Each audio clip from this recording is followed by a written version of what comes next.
Assalamualaikum warahmatullahi wabarakatuh. Siswa sekalian, ketemu lagi dengan saya Pak Peri. Kita kembali akan belajar matematika dan pada kesempatan ini yang kita bahas adalah mengenai hubungan antar sudut. Tujuan pembelajaran, setelah menonton video ini, Anda akan dapat menentukan besar sudut berpenyiku dengan tepat. Anda juga akan dapat menentukan besar sudut berpelurus dengan tepat. Anda juga akan dapat menentukan hubungan antar sudut yang dibentuk oleh dua garis sejajar yang dipotong oleh sebuah garis transversal dengan benar. Dan terakhir, Anda juga akan dapat menentukan besar sudut yang dibentuk oleh dua garis sejajar yang dipotong oleh sebuah garis transversal dengan tepat. Kita mulai.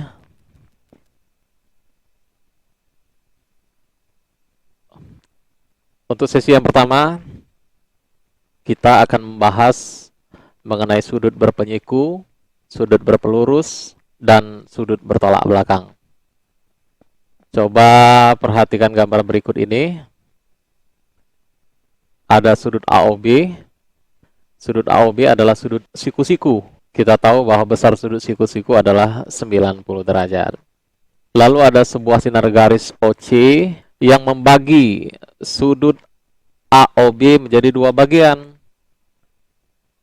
Sudut AOC sebesar X derajat dan sudut BOC sebesar Y derajat. Maka hubungan antara sudut AOC dan sudut BOC seperti ini, inilah yang dinamakan sudut berpenyiku. Kalau dijumlahkan, besar sudutnya 90 derajat. Lalu ada sebuah sudut AOB. Sudut AOB ini adalah sudut lurus. Kita tahu bahwa besar sudut lurus 180 derajat. Ada sinar garis OC yang membagi sudut AOB menjadi dua bagian. Bagian yang pertama, sudut AOC sebesar X derajat. Yang kedua adalah sudut BOC sebesar Y derajat. Maka hubungan antara sudut AOC dan sudut BOC seperti ini, inilah yang dinamakan sudut berpelurus. Kalau dijumlahkan, besar kedua sudutnya menjadi 180 derajat. Ada dua buah garis bersilangan. Garis pertama adalah garis PQ, garis kedua garis RS berpotongan di titik T. Akibat perpotongan dua garis ini, maka terbentuklah sudut-sudut. Ada 4 buah sudut. Sudut pertama, sudut kedua, sudut ketiga, dan terakhir adalah sudut yang keempat, sudut PTR. Hubungan antara sudut 1 dan sudut 3, serta sudut 2 dan sudut 4, sudut-sudut seperti inilah yang dinamakan sudut bertolak belakang. Kita akan bahas satu persatu. Yang pertama adalah sudut berpenyiku. Coba Anda perhatikan gambar berikut ini. Ada dua buah sudut AOC dan sudut BOC. AOC 35 derajat. Sudut BOC yang akan kita tentukan besarnya.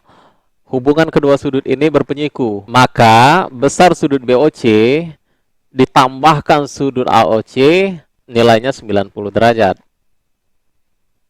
Substitusikan nilainya. Sudut BOC yang kita cari, sudut AOC 35 derajat, hasil penjumlahan keduanya adalah 90 derajat.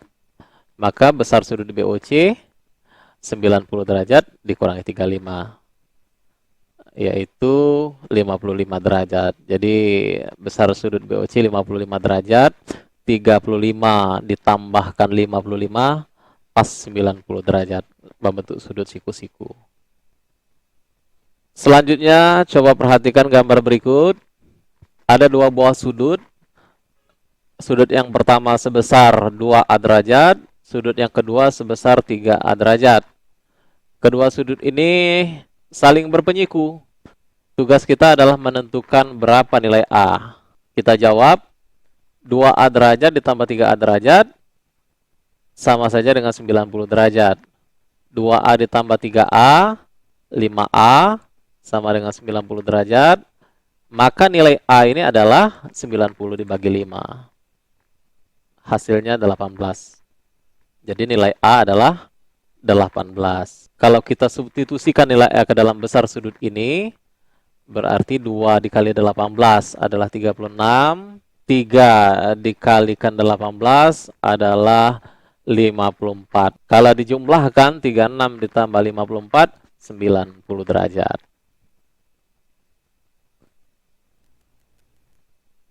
Berikutnya sudut berpelurus.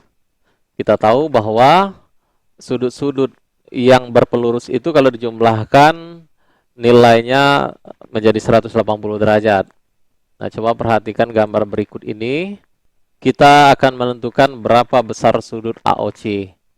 Yang kita ketahui bahwa sudut BOC 65 derajat dan sudut BOC dengan sudut AOC merupakan sudut berpelurus. Maka sudut BOC ditambah sudut AOC 180 derajat, kita substitusikan nilainya, berarti 65 ditambah besar sudut AOC, hasilnya adalah 180 derajat. Maka besar sudut AOC 180 derajat dikurangi 65, 115. Jadi besar sudut AOC adalah 15 derajat. Kalau kita jumlahkan 115 ditambah 65 pas 180 derajat. Yang lain, ada 3 buah sudut. Hubungan ketiga sudut ini berpelurus. Sudut yang pertama 46 derajat, sudut kedua A ditambah 29 derajat, serta sudut yang ketiga 5A ditambah 15 derajat. Tugas kita adalah menentukan nilai A. Kita tahu bahwa ketiga sudut ini berpelurus, berarti kalau jumlahkan ketiganya, hasilnya sama dengan 180 derajat. 46 ditambah A tambah 29 derajat, ditambah 5A plus 15 derajat, sama dengan 180 derajat. Disederhanakan, tentu yang bisa disederhanakan adalah yang sejenis. A ditambah 5A menjadi 6A, 46 ditambah 29, 75, ditambahkan lagi 15 menjadi 90. Sehingga hasil sederhananya 90 ditambah 6A. Nilainya adalah 180. 6A 180 dikurangi 90. Hasilnya 90. Berarti nilai A adalah 90 dibagi 6. Yaitu 15. Jadi nilai A adalah 15. Berikutnya adalah sudut bertolak belakang. Dari gambar ini bisa kita nyatakan bahwa sudut PTR, berarti sudut yang keempat ini, ditambah sudut yang pertama, sudut PTS, nilainya adalah 180 derajat. Karena berpelurus. Maka dari persamaan ini, bisa kita nyatakan bahwa sudut PTS adalah 180 dikurangi sudut PTR. Sudut PTR juga ditambahkan dengan sudut QTR adalah 180 derajat, berpelurus juga. Dari hasil ini bisa kita nyatakan sudut QTR 180 derajat dikurangi sudut PTR. Dari hasil nomor 1 dan nomor 2, nomor satunya yang ini, sudut PTS sama dengan 180 derajat dikurangi besar sudut PTR. Hasil yang kedua sudut QTR 180 derajat dikurangi besar sudut PTR. Terlihat jelas di sini bahwa besar sudut PTS ternyata sama dengan besar sudut QTR. Jadi kesimpulannya bahwa besar sudut PTS sama dengan besar sudut QTR, atau sudut yang pertama ini sama besarnya dengan sudut yang ketiga.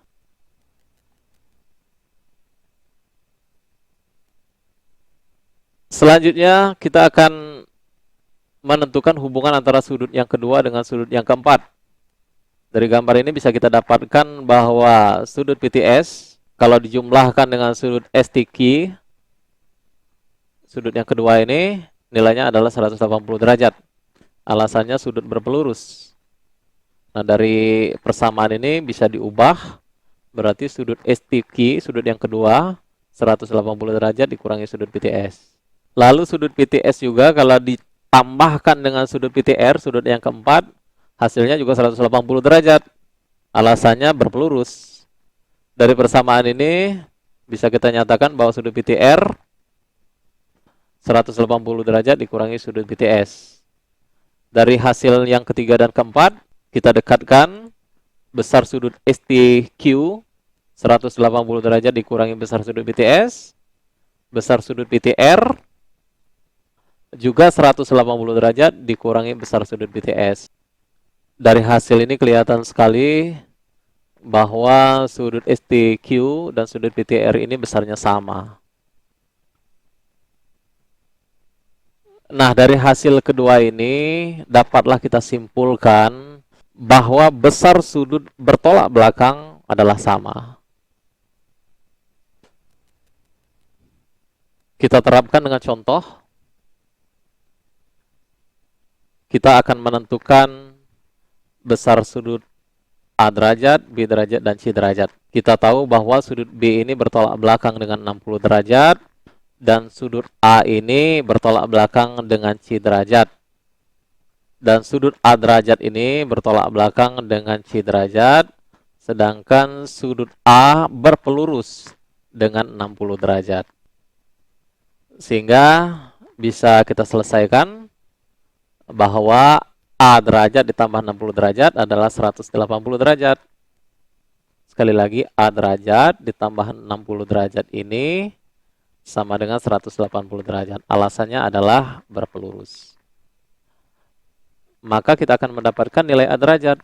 180 derajat dikurangi 60 derajat, yaitu 120 derajat. Jadi nilai A ini 120 derajat. Nilai B ini bertolak belakang dengan 60 derajat.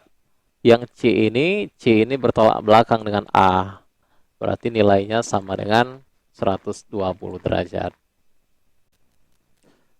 Siswa sekalian, kita lanjutkan. Sesi berikutnya adalah hubungan sudut-sudut pada dua garis sejajar.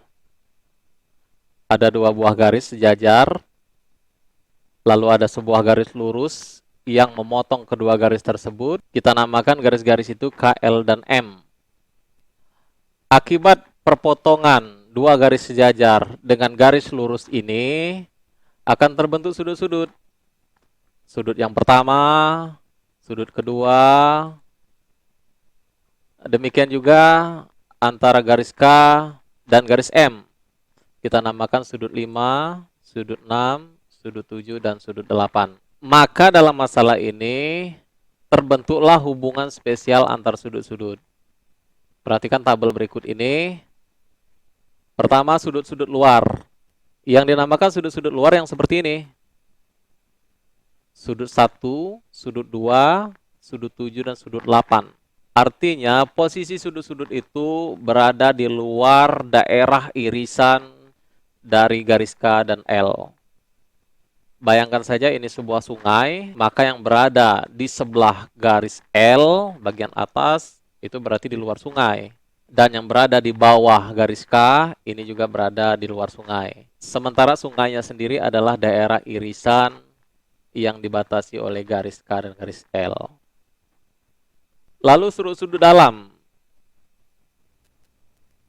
Sudut-sudut dalam posisinya seperti ini.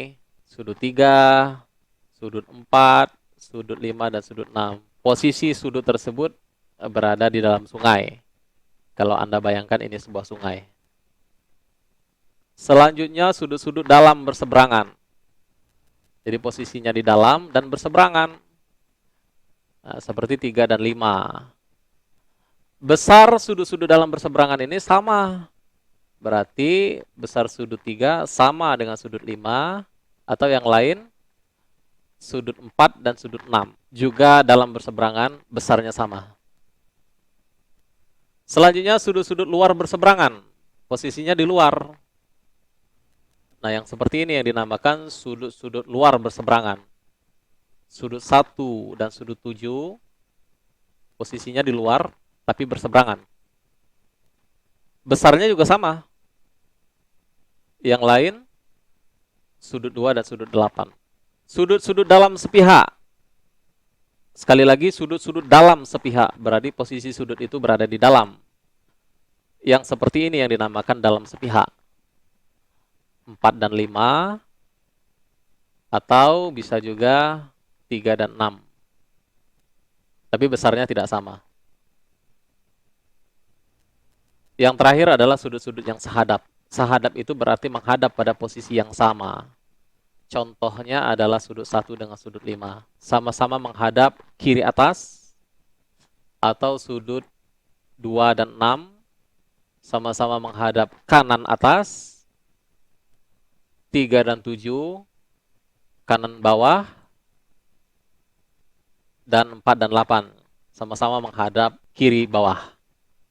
Besar sudut-sudut sahadap ini adalah sama. Itulah beberapa sudut-sudut yang memiliki hubungan yang spesial akibat perpotongan dua garis sejajar oleh sebuah garis lurus. Langsung kita terapkan pada contoh. Perhatikan gambar berikut ini. Garis K dan garis L sejajar, lalu dipotong oleh garis M. Akibat perpotongan dari garis itu, maka terbentuklah sudut-sudut sebesar 70 derajat dan 2x ditambah 10 derajat. Kalau kita perhatikan, gambar dari kedua sudut ini adalah sudut yang sahadap. Artinya, besar keduanya sama. Maka tugas kita adalah menentukan nilai x. Langsung kita selesaikan, berarti 2x ditambah 10 derajat, sama nilainya dengan 70 derajat. Tentu alasannya adalah karena kedua sudut ini sudut yang sahadap. Disederhanakan, 2x tambah 10 sama dengan 70, berarti 2x sama dengan 70 dikurangi 10. 70 dikurangi 10, 60, maka x adalah 60 dibagi 2. 60 dibagi 2, 30. Jadi nilai x adalah 30. Kalau kita substitusikan, 2 kali 30, 60, ditambahkan 10, 70, sama dengan sudut yang dibentuk oleh perpotongan garis K dan garis M. Kita lanjutkan contoh yang berikutnya. Kita perhatikan gambar, ada dua buah garis sejajar, yaitu garis BC dan garis DE. Lalu yang dapat kita pahami dari gambar ini bahwa ruas garis AB sama dengan ruas garis AC. Akibatnya segitiga ABC adalah segitiga sama kaki. Kalau segitiga sama kaki, maka besar sudut di kedua kakinya, yaitu sudut B dan sudut C, sama besar. Yang kita bisa pahami juga dari gambar ini, bahwa sudut B berpelurus dengan 124 derajat, dan sudut CAE berseberangan dalam dengan sudut ACB. Dari hal-hal yang diketahui tersebut, maka dapat kita tentukan berapa nilai X-nya. Kita jawab. Pertama, panjang AB sama dengan panjang AC. Maka segitiga ABC sama kaki. Lalu sudut B berpelurus dengan 124 derajat. Berarti besar sudut ABC, besar sudut B ini 180 derajat dikurangi 24 derajat adalah 56 derajat. Berikutnya, sudut C sama besar dengan sudut B. Sama-sama 56 derajat. Lalu sudut CAE yang besarnya memuat variabel X sama dengan sudut ACE. Sehingga sudut CAE 2X sama dengan sudut ACB ini 56. Sehingga X-nya adalah 56 dibagi 2, yaitu 28. Mohon maaf, ini ada kesalahan penulisan. Seharusnya 28. Jadi nilai X adalah 28.